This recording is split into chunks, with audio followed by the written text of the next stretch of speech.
Hi. Assume you have been assigned a tough topic for your project, or you just want to try a new traditional recipe. And if you don't know anything about it, what you will do? Google. You enter a search in Google. Boom. Within milliseconds, you get set of results, right? Where do they come from? In what order they've been arranged? How are they chosen? Any idea? Let's see about that in detail. Well, PageRank algorithm is used by Google to rank the web pages. And it's a way of measuring the importance of web pages by counting the number of links and also the quality of links to a page. If you look into the history, initially eigenvalue problem was suggested in 1976 to rank scientific journals. And later on similar models were developed and evolved over a period of time.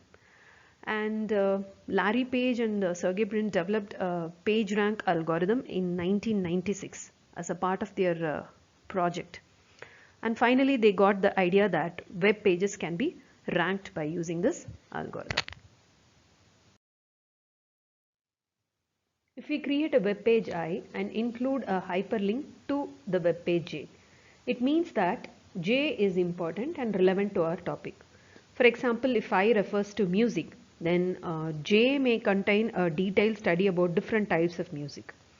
Here, the number of links plays an important role. That is, if lot of pages link to J, this means that J is very important than I.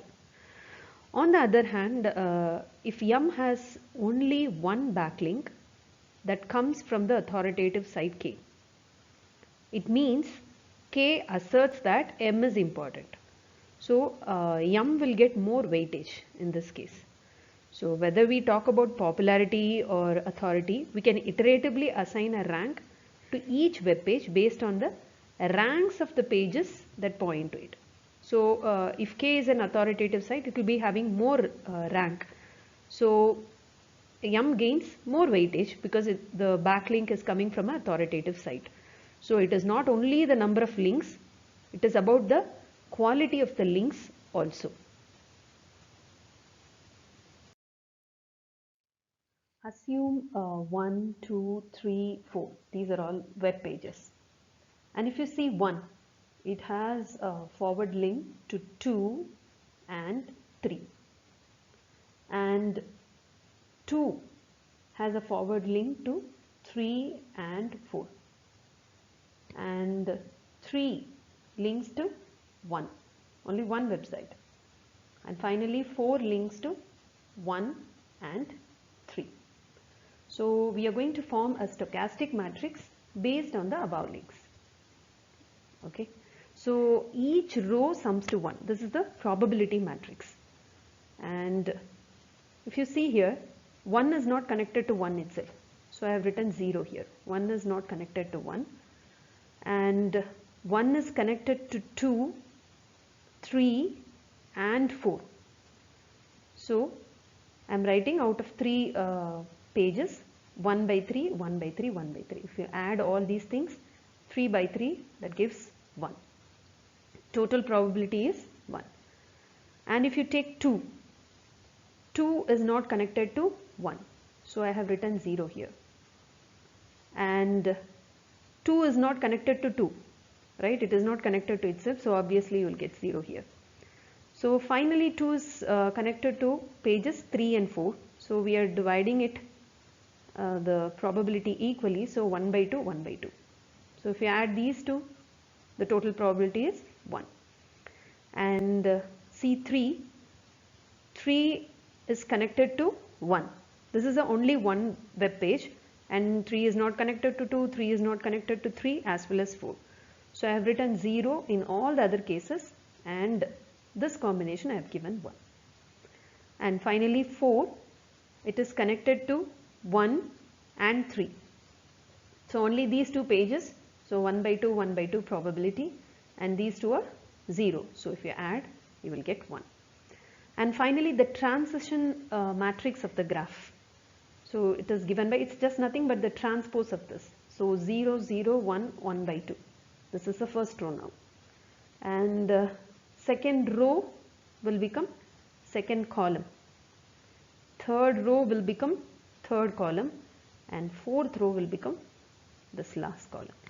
So now this is our matrix A. And we got A. A is nothing but a 4 cross 4 matrix. Suppose that initially the importance is uniformly distributed among the 4 nodes. So each getting 1 by 4. So we denote this by the initial rank vector V, having all the entries equal to 1 by 4. We have 4 nodes, right? So 1 by 4 is nothing but 0.25. So this is your initial rank vector. And A is nothing but a 4 cross 4 matrix, and this is a 4 cross 1 matrix. So if we multiply A into V, we'll get a 4 cross 1 matrix. So we are going to repeat this process. That is, we'll find A square V for fine tuning, and we are going to do few iterations. After some iterations, we can identify the weight of each web page. So we are finding dominant eigenvalue by power method.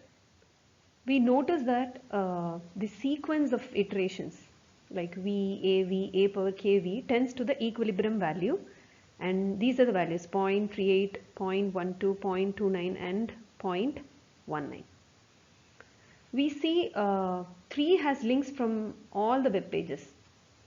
Okay, this 3, 1 is also giving a backlink to 3, and then 2 also, 4 also. As per that, we can say 3 is important. But this 3 gives a backlink only to page 1. So 1 carries even more weight than 3 in ranking. If you see here, 0.38. Okay, so 1 will be rated first, and 0.29. 3 will be rated second, and 0.19. That's nothing but 4. And finally 0.12, that is node 2. So we call this the page rank vector of a web graph. You imagine the web pages as a graph, and we are finding the page rank vector for a web graph. In early 90s, this used to be a very good algorithm to rank the web pages, but as on date, this page rank is not the only algorithm used by Google because of some few disadvantages. The first one is it favors older pages, as new pages with good and relevant content will not have many links established, so this won't be considered. So this is one problem. And the second one is dangling links. It can occur when a link points to a non-existent page. And also a spider trap. It means it links only between the set of web pages with no link outside, just to increase the page rank. So the links will be given between the set of web pages. And finally, fake and spam links being added to increase the page rank. So Google partner with other major search engines to solve blog comment spam and other issues mentioned above. We have seen a first as well as an effective algorithm and the mathematics behind this Google page ranking. So next time when you search something in the Google, and just observe the page order and think about the mathematics behind it. Thank you.